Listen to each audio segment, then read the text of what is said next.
คิง It's not กิน the most คืนไม่ได้ obvious มีบิชอป combination ผูก here. อยู่นั่นแหละ Oh, he finds it. F7 สวย Andre Yesipenko says, I will not go home. มาเทคแทน He finds the idea. Oh. Very nice shots. But now, what's the point if Rook ต้องเอาลูก takes เทคก่อน F7? คืนแล้ว It looks ต้องเอาลูกเทค completely ไหม losing It's completely based on over. what I'm looking at with ลู the ก engine, เทค but ผมว่า I can't find the move after Rook takes F7. The king has to move เอา away. คิงหลบ The Kwang Liam, he He trusts them, and but now แต่พอเรียบร้อยได้ปีนกัน he blundered that.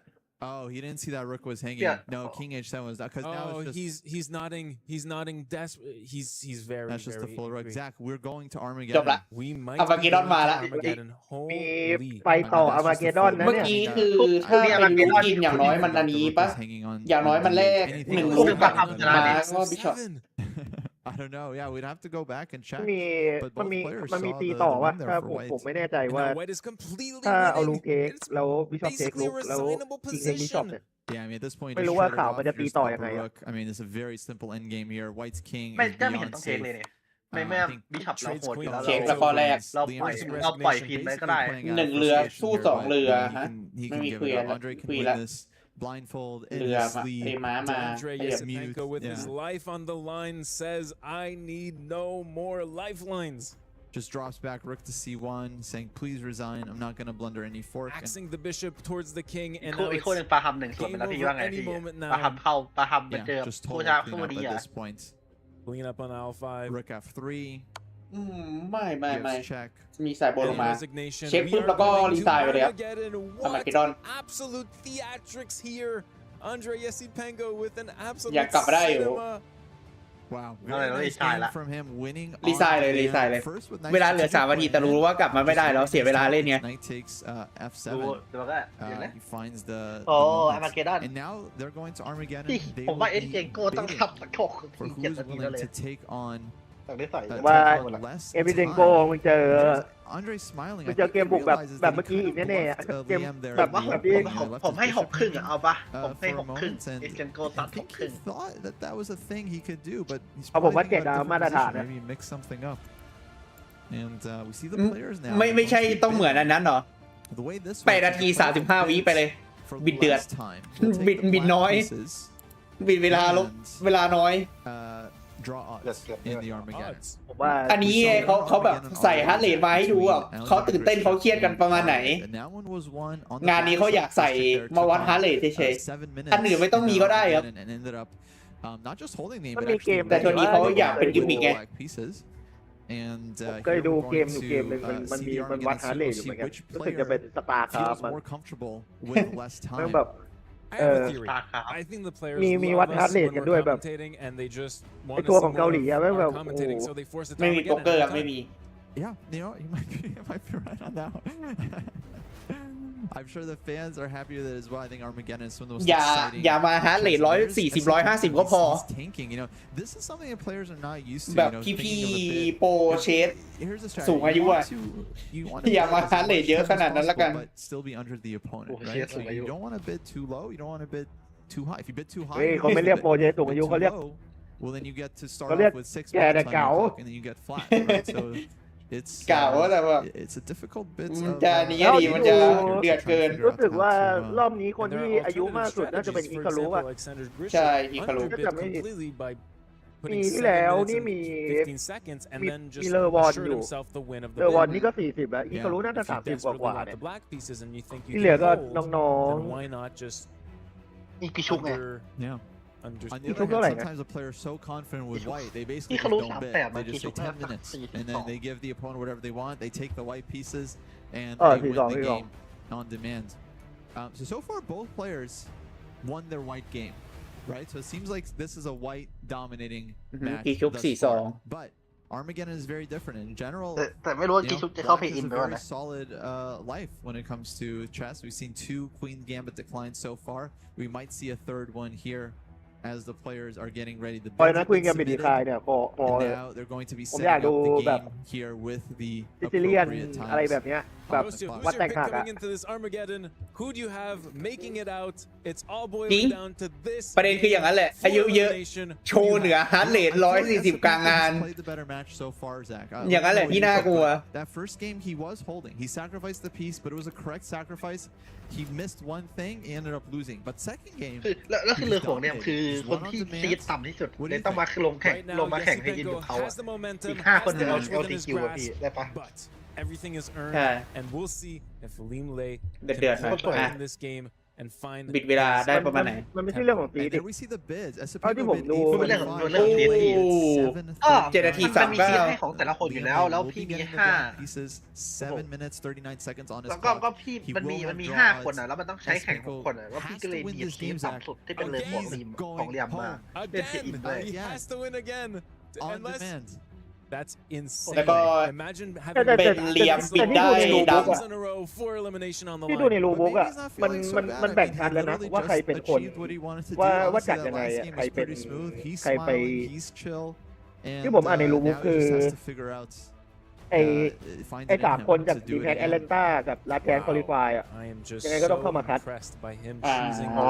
ก็คือดีแพ็กแอตแลนตากับไปลาแชนอ่ะมาเจอกันตรงนี้เพย์อินใช่ที่อ่านในรูบุ๊กอ่ะคือมันวางอย่างนี้แล้วค่อยไปเจอกับพวกCDD โปรเซอร์กิตกับพวกแชมป์เก่าอ่ะเนี่ยมันเป็น5-3ไม่ใช่5-1เป็นอะไร5-3 The match is starting imminent คนมาต่อ Oh myเอซิเฟนโกต้องอะไรต้องชนะอีกแล้ว I don't know เฮ้ยคุยกับบิดดีไฟอีกแล้วกูเบื่อ H6 in the opening เดี๋ยวตกลงมันใครบิดอะไรยังไงวะมันขึ้นถูกขึ้นผิดวะเนี่ย in the FIDE Candidates 2026 this H6 move ตลาดนี่ว่า before developing the bishop เดี๋ยวไปย้อนดูเมื่อกี้อันนี้เรียมขาวเดเอสเปียนโกดำYeah, this is definitely ไม่เรียมดำไอซิเพนโก้ขาวกูดูเวลาบิดเมื่อกี้เรียมบิด7 นาทีกว่าไอซิเพนโก้บิด8ใส่ผิดเมื่อกี้มันใส่ผิดโอเคก็ว่าอันนี้ถูกแล้วถึงดูแล้วมันเลขมันแปลกเลขตอนนี้ก็คือเป็นไอซิเพนโก้ขาวต้องชนะอีกรอบนึงแล้วก็เช็คอีกรอบนึง2.5 minutes out of the start of the game. Of course, he has the draw odds, but it didn't go well for him. So he has to do much better in this one if he wants to advance to the next round. And what would you propose as the better strategy? Do len มันหนุกดีนะ Little by little, as you gain on the clock, you can put pressure on your opponent, or just go for that crushing win. I think with the no increment เล่นตัวเกาตี high risk high format, return I เล่น feel แบบท็อป like you จัด should keep both strategies in play. You know, generally as chess players, we always want to win on the board, win strategically, but you cannot forget about plan B, which is to just flag the opponent, to go all out and hunt that clock down. But we're very far away from that, so you can't just start out by playing for the flag either, because Hong Liam, he's too fast, he's too solid. If you don't play good moves, he'll just outplay you, he'll beat you. So Once again, Yesipenko has the same type of position, a strategical positional advantage, but nothing material or concrete, but exactly what he wants, or seemingly exactly what he wants out of the opening. Yeah, and we saw this pawn tension in game 1, although this time it's Liam who's putting the pawns on d5 and c5, giving white the option to take on c5 at any moment and leave black with the isolated queen pawn. เล่นบุกจัด Queen to เพราะอะไรเพราะต้องชนะเลนบุกหน่อย double attack Zach แต่ผมชอบนะควีนบี3คือควีนบี3คือเล็งคัมเบียตัวนั้นกับตัวนั้นใช่ไหมต้องเอาควีน B6 มาเล่นด้วยคือควีน B6 คือบล็อก It's a very slippery position. ถูกแล้วก็บล็อกแล้วก็ถ้าขาวเทคควีน B6 ใช่ไหมดำมันก็จะเทคคืนแล้วมันจะได้ลุกมันจะได้โอเวอร์ไฟก็ถึงจะได้เรียกทอนแต่ว่าได้โอเวอร์ไฟ White has a very nice idea after queen to b6 knight takes pawn on อันนี้เป็นเพย์อินครับแม็กนัทรอเล่นกุ๊กสเตทครับ with a full pawn up.